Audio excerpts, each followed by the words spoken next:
Bíblias em Efésios, capítulo 2.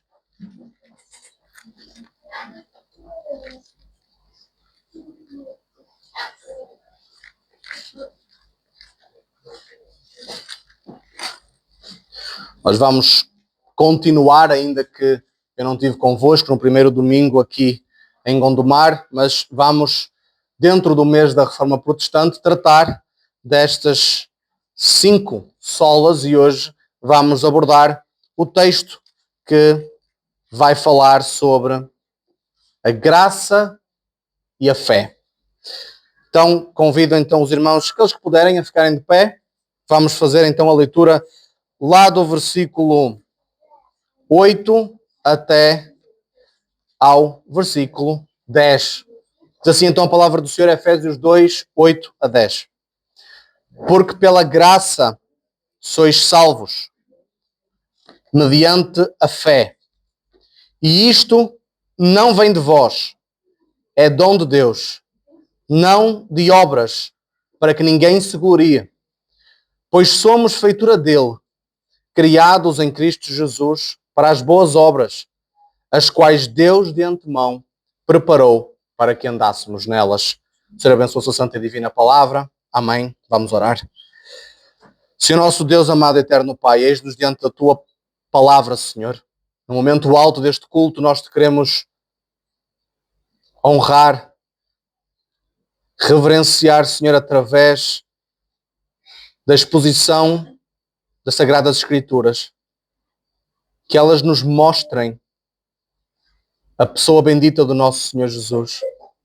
Que elas nos ensinem, ó Deus, sobre esta preciosa graça. Dá-nos entendimento, mantém-nos atentos à mesma. No nome de Jesus, nós oramos. Amém. A Assembleia pode sentar.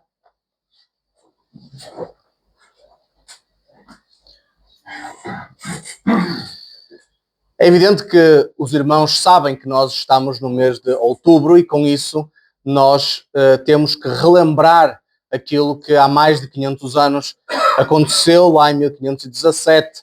Normalmente é marcado o dia 31 de outubro como sendo de facto o dia da Reforma Protestante, uma vez que foi nesse dia que aconteceu aquilo que nós mais lembramos por parte de Martinho Lutero. A realidade, irmãos, é que a Reforma Protestante ela vem desde alguns anos atrás a começar a entrar em ebulição e ali culmina com, de facto, Martinho Lutero e depois todos aqueles que se seguem.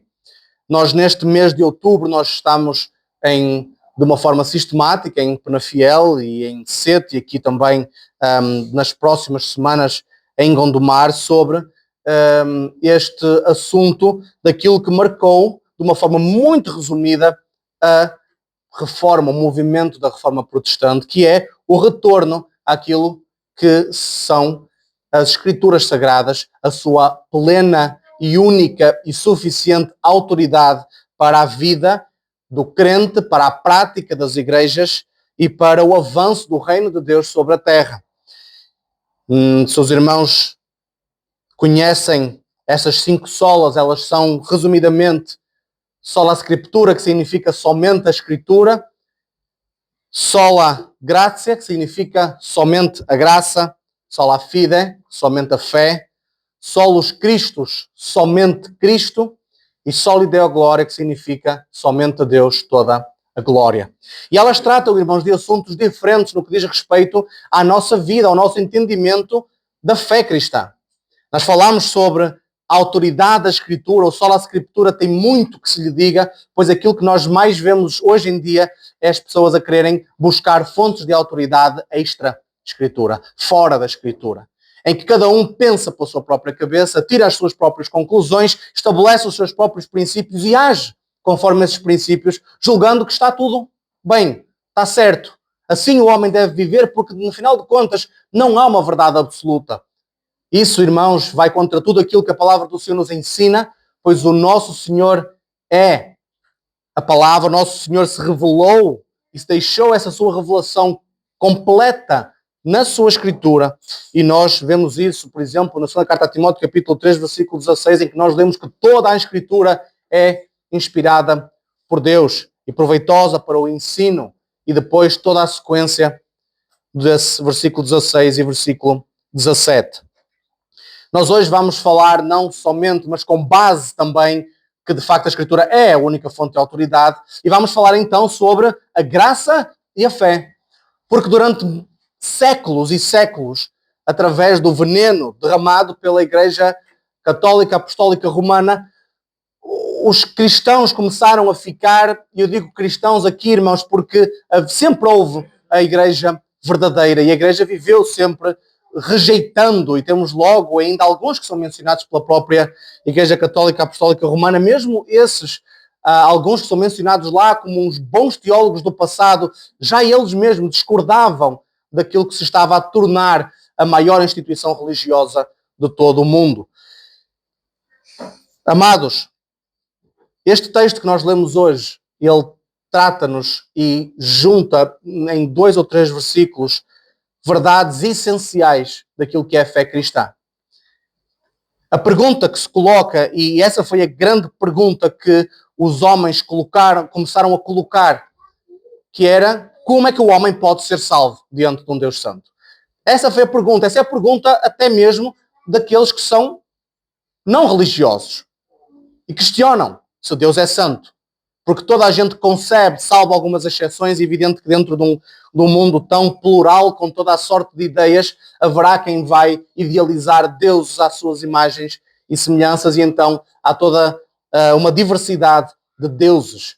Mas a realidade de alguém que pensa honestamente e de uma forma sincera vai idealizar, entender que o Deus criador dos céus e da terra, o Deus criador do universo, é um Deus santo, justo, um Deus que é verdadeiro, o qual não pode mentir, e o qual tem todo o poder, e o qual não pode contemplar, conviver com o pecado, com a desobediência. A pergunta que se coloca é então: como é que eu, sendo pecador, falho, que careço da glória do Senhor, que pequei e que transgredi todos os mandamentos do Senhor? Pois a palavra do Senhor diz-nos que aquele que transgride um mandamento torna-se culpado de todos os outros, pois a lei como um todo, ela é uma só. Amados, se cada um de nós, se cada homem à face da terra fosse julgado por um dos 10 mandamentos, pelo primeiro, toda a carne seria condenada. E como é fácil de entender que todo homem é pecador, e nós não devemos olhar para isso como algo simplesmente porque todos são, então isso não tem problema nenhum. Nós olhamos para isso como se fosse algo perfeitamente natural, algo que nós devêssemos conviver de uma forma tranquila, porque todos são. E como todos são, ninguém vai julgar um ao outro. Irmãos, a realidade é como se nós disséssemos que, como todos temos cancro em fase terminal, não há problema absolutamente nenhum. Vamos ignorar que cada um tem. É evidente que ninguém faria isso, pois sabe que é apenas uma questão de tempo até que a morte venha. E que se não houver tratamento, se não houver nenhuma espécie de cura, nem a vida pode ser prolongada, e ele não vai poder fazer nada a partir do momento que passa a fase de não retorno. Irmãos, é assim que o homem deve olhar quando fala que o homem é pecador. Porque é apenas uma questão de tempo até se encontrar com o Deus Santo. É apenas uma questão de tempo até ser chamado à sua presença e ser julgado diante da sua lei e ser declarado culpado. É apenas uma questão de tempo. Mais anos, menos anos, todos estaremos na presença do Senhor. Então a pergunta que se colocava era: como então que eu, homem, posso ser salvo diante desse Deus Santo?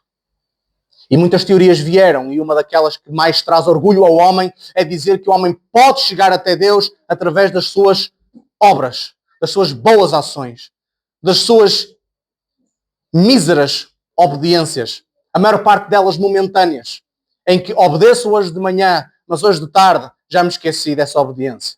Em que fiz ontem e hoje já não se aplica.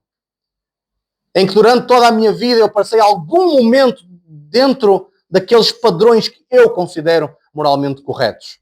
porque nem sequer são os padrões da Escritura, porque todo homem que é julgado e comparado diante da lei perfeita e santa de Deus, que é a revelação do seu caráter, do caráter divino, o homem é reduzido ao pó.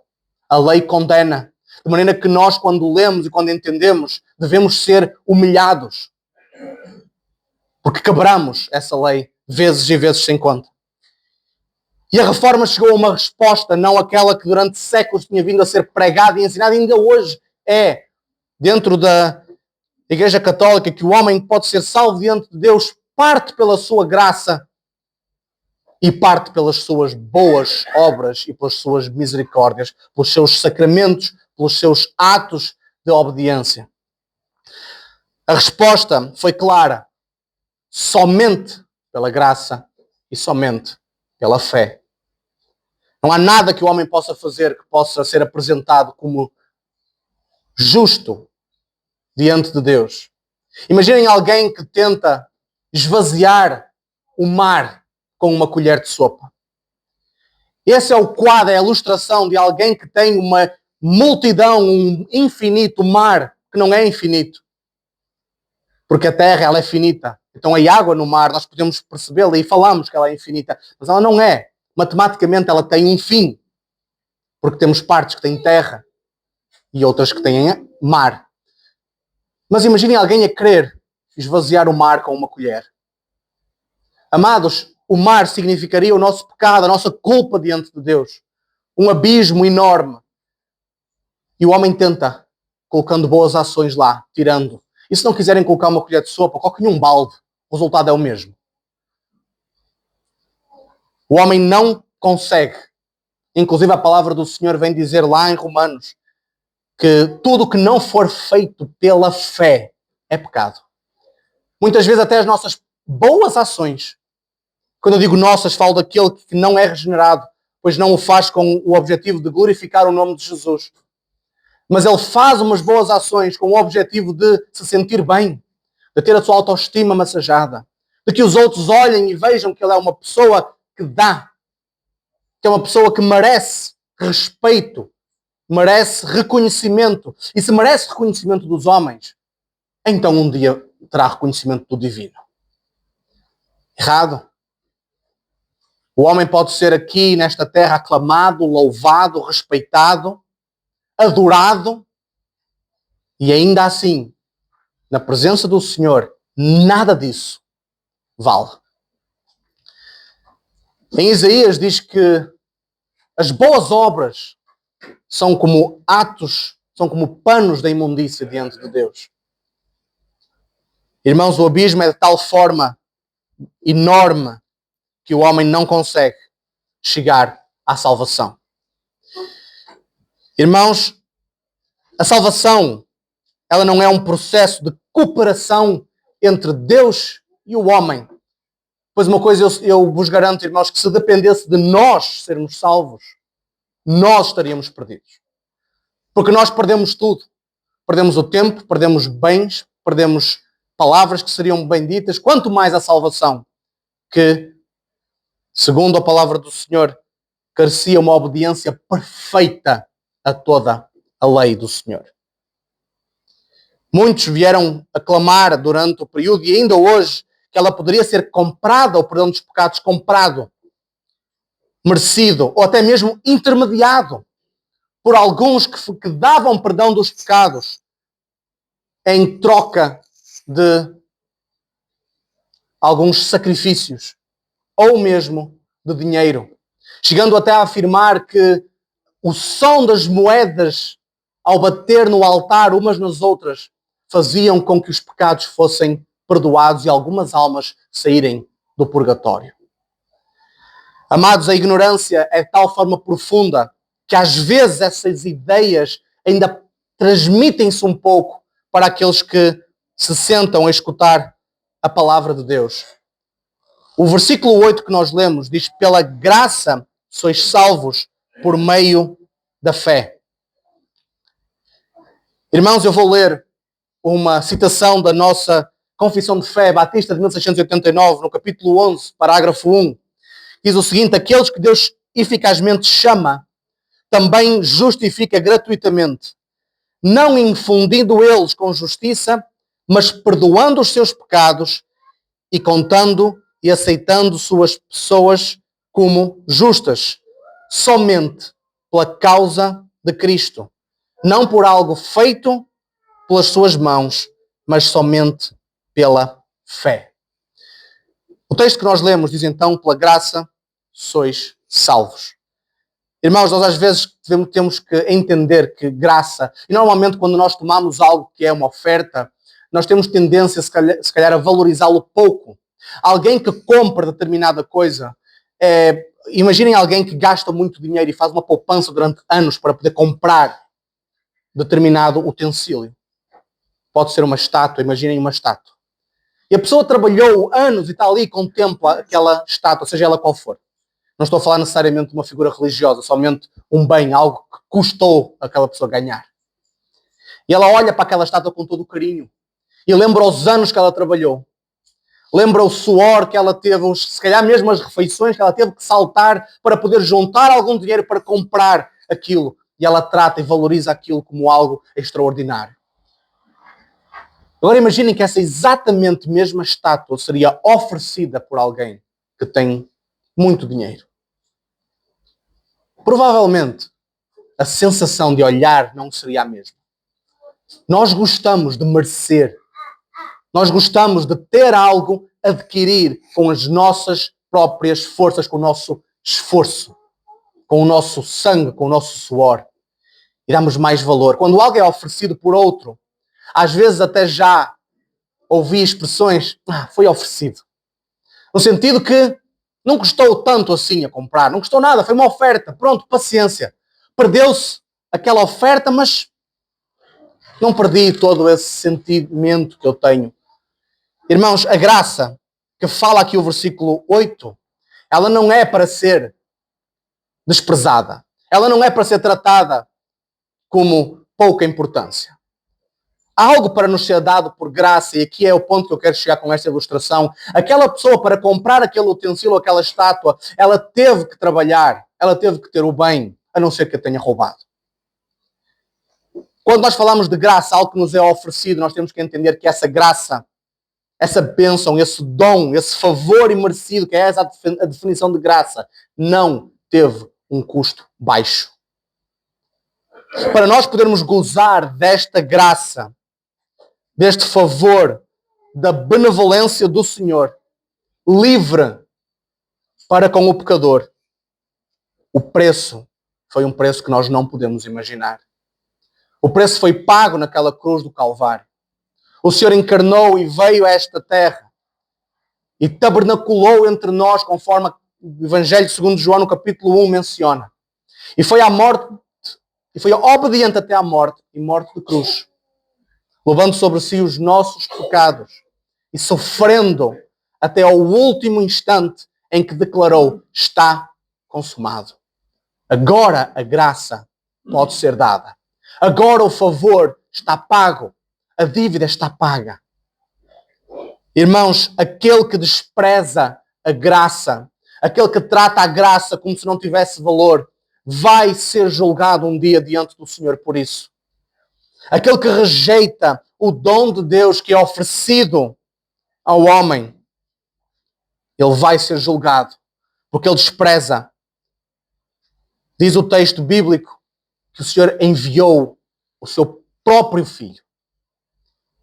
E é a forma mais profunda que nós podemos entender, como homens e mulheres criados à imagem e semelhança de Deus, o valor que tem um único Filho amado. Mas a expressão que acontece, inclusive lá, no momento do batismo em que o Senhor Jesus é ungido pelo Espírito Santo. Este é o meu Filho amado, em quem me comprazo, em quem tenho prazer. Amados, aqueles que rejeitam este que veio e morreu pelos nossos pecados, serão um dia levados à presença do Senhor e condenados por tal atrocidade. O versículo continua falando que nós fomos salvos. A expressão salvos aqui, pela graça sois salvos, não é uma expressão de que nós vamos sendo salvos. é que essa ação foi completa, permanente. A graça não começa o trabalho de salvação. Ela garante e completa essa salvação. O texto vai continuar e vamos associar hoje, nesta nossa exposição, a graça e a fé. Pois pela graça sois salvos. Pois por muita fé que eu tivesse, eu nunca poderia merecer essa graça. Ela é, tal como a definição aparece, um favor imerecido do Senhor. Pela graça sois salvos por meio da fé. E diz inclusive que esta fé é o meio pelo qual o Senhor dá ao homem a faculdade de crer e de exercer e de confiar e de se entregar ao Senhor. Até a fé, diz o final do versículo 8, não vem de vós, é dom de Deus. Até a fé é um presente gratuito para que o homem, ao ler este texto, ele ficasse reduzido ao pó e à cinza. Senhor, nem a fé é minha. Eu queria me gloriar em alguma coisa, nem na fé eu me posso gloriar, porque ela vem de ti. É exatamente isso que o texto diz. Ela não vem de vós, é dom de Deus. E continua, reforçando o ponto no versículo 9. Não de obras, para que ninguém se glorie. Pois somos feitura dele, criados em Cristo Jesus, para as boas obras, as quais Deus de antemão preparou para que andássemos nelas. A fé é então o instrumento pelo qual nós recebemos a justiça de Cristo. A graça é a causa pela qual nós podemos recebê-la. E as boas obras, diz aqui, que o Senhor as preparou para que nós andássemos nelas. Amados, a salvação, conforme diz o Evangelho segundo João, no capítulo 1, não é herdada. Ela não é adquirida por um título, por um assento, não pelo sangue, não pela vontade do homem, mas pela vontade de Deus. A graça, amados irmãos, ela é uma ação eficaz de Deus para com o homem. E a graça, temos que tirar da nossa mente, ela nunca é dada segundo o mérito. Às vezes há muitos que ainda pensam que eu tive lugar a essa graça, porque eu, dentro de muitos, sou um bocadinho melhor.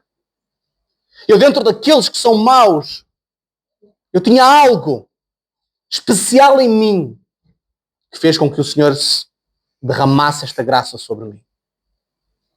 A palavra do Senhor repete várias vezes que o Senhor elegeu não com base na nossa beleza, no nosso prévio entendimento, mas sim segundo a sua soberania. Amados, o texto vai estar agarrado aqui. Eu gostava de fazer esta conexão porque é importante. Ele fala sobre boas obras e fala sobre uma fé que é uma fé que tem alguma definição. A fé que fala aqui, irmãos, não é uma fezada. Não é uma fé que não tem objeto. Não é uma ideia que eu acredito que algo aconteceu. Os nossos irmãos falavam dessa natureza da fé salvadora. Eu não vou citar confissões agora, mas gostava de falar de 3 aspectos dessa fé verdadeira e fé salvadora.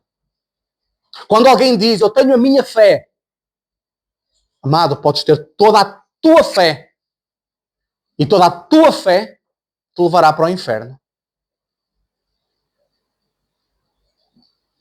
Porque a palavra do Senhor fala numa fé que tem determinada natureza, tem um determinado objeto, tem uma determinada concordância com aquilo que o Senhor nos deixou revelado na sua palavra.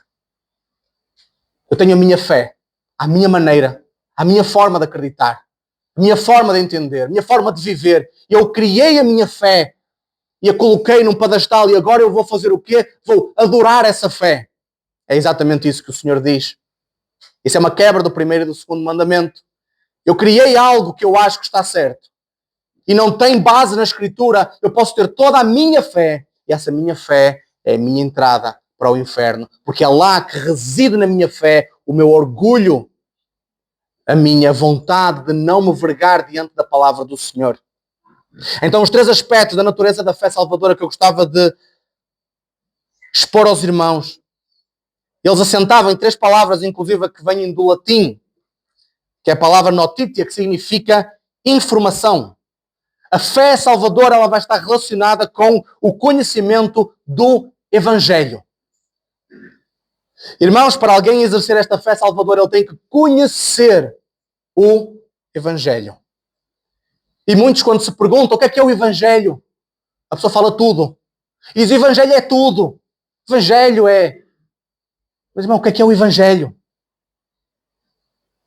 Como é que o irmão pode ser salvo?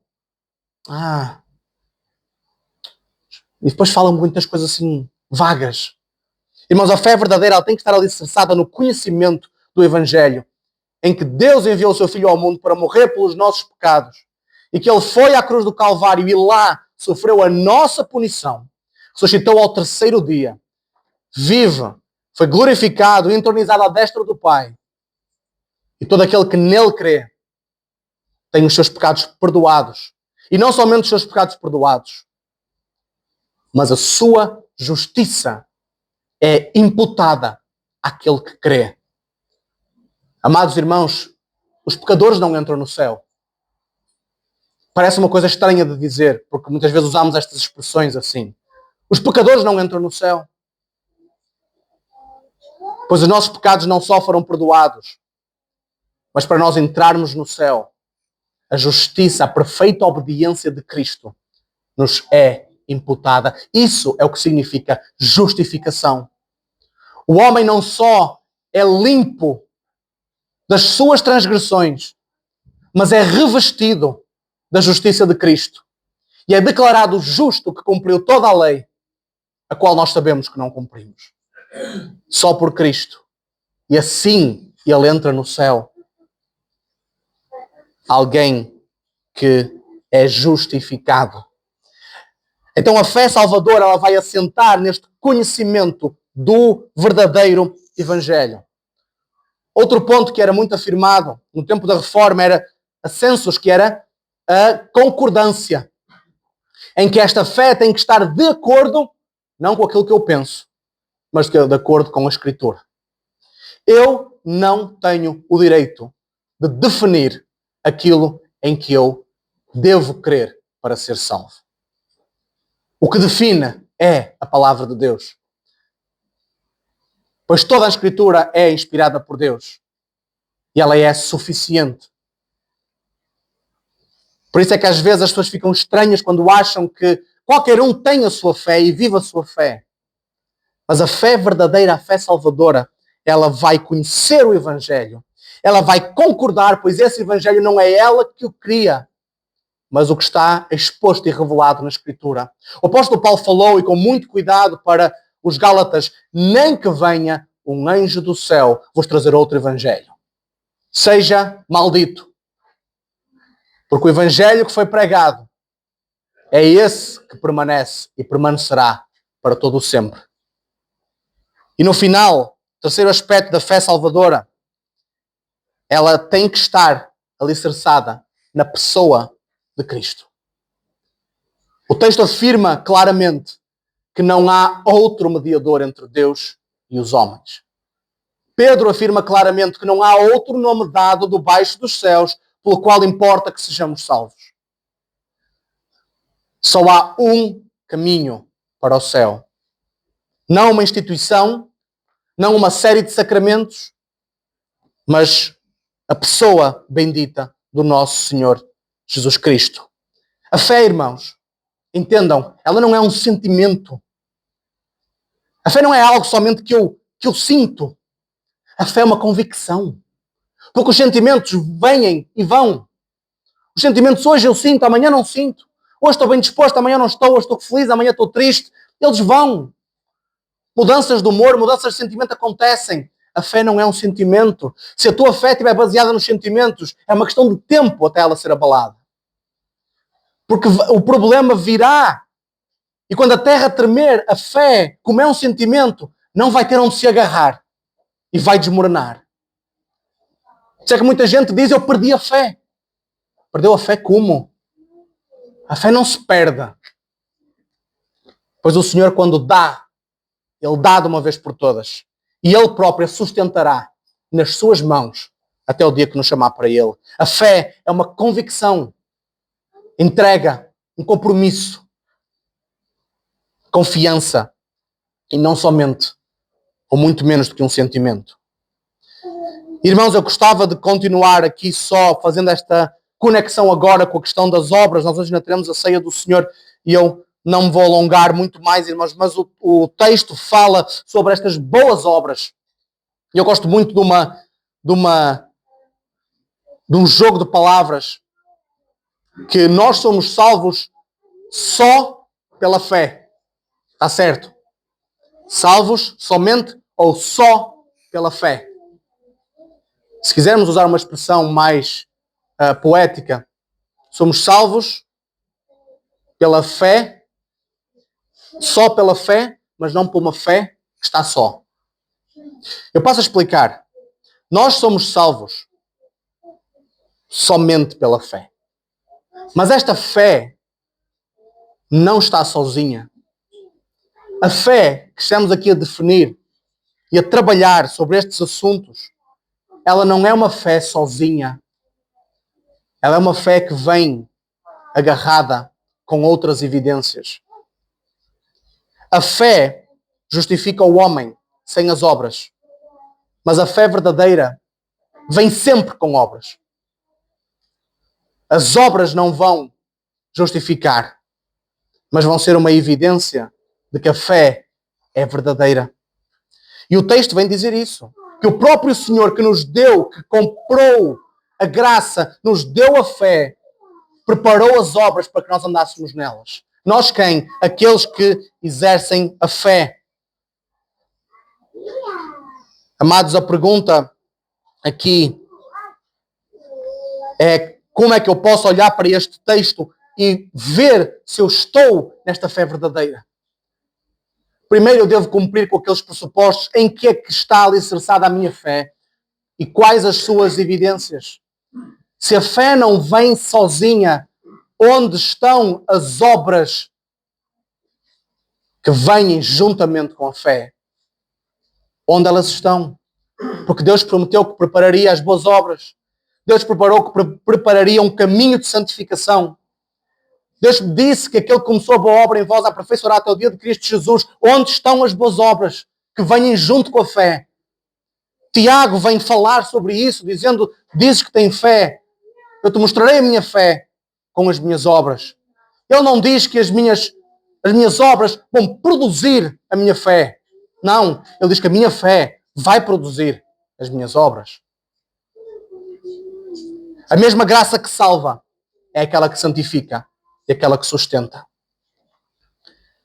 Amados, as aplicações que eu gostava de trazer para cada um de nós é que este entendimento nos tem que dar uma profunda humildade diante de Deus. E nos deve levar à adoração sincera. Não a desprezar a frase que todos somos pecadores. Não a usá-la como uma desculpa. Ou a usar o texto que quando Jesus afirmou aos seus discípulos, na verdade o espírito está pronto, mas a carne é fraca. Não usar esse tipo de texto para justificar uma displicência com a fé e com a graça. Mas sim ter uma atitude profunda de um verdadeiro adorador que a graça do Senhor custou muito caro. Foi pago um alto preço. E o versículo 9 diz, para que ninguém se glorie. Pois a palavra do Senhor diz, aquele que se glorie, glorie-se no Senhor. Pois é Ele que produz em nós essas boas obras. Outro aspecto que eu gostava de aplicar é que esta graça, ela nos traz segurança e paz. Aquele que está em Cristo pode ter a certeza que tem paz com Deus. A fé remove o medo da condenação eterna quando testada pela própria Escritura. Porque muita gente diz que tem fé, mas não sabe o que é o Evangelho. Não confia na pessoa de Cristo. Não reconhece a autoridade das Escrituras. E olha para trás e diz: a minha fé sozinha. E a Bíblia não fala na fé sozinha. Ela tem que olhar para trás e ver muitas e muitas obras que vêm por atrelado à fé verdadeira. Estas boas obras vão ser então o fruto dessa verdadeira conversão a Cristo. Elas não são o preço, elas não pagam, mas são o resultado. E eu gostava, irmãos, de terminar com uma citação de João capítulo 15, lá no versículo 5, em que Jesus diz: sem mim nada podeis fazer. O homem que reconhece que só é salvo pela graça e por meio da fé é alguém que vai viver uma vida devota ao Senhor, devota a Cristo, com uma oração diária, com leitura diária, com uma preocupação contínua em fazer a vontade do Senhor, em que a sua família espelhe Cristo ao mundo. Que a sua vida de oração não seja vergonha, mas seja algo para glorificar o nome de Deus. Que as suas práticas, que o seu testemunho seja fiel, porque ele sabe que se não fosse a graça, ai de nós que estaríamos perdidos. Irmãos, que todas essas aplicações sejam de facto uma realidade nas nossas vidas e que ninguém se sustente na sua própria fé, mas sim naquela que a Escritura fala que uma vez foi dada aos homens e a qual nós temos que guardar, entesourar, praticar e demonstrá-la àqueles que não conhecem o Senhor. Amém? Vamos ficar de pé, vamos orar.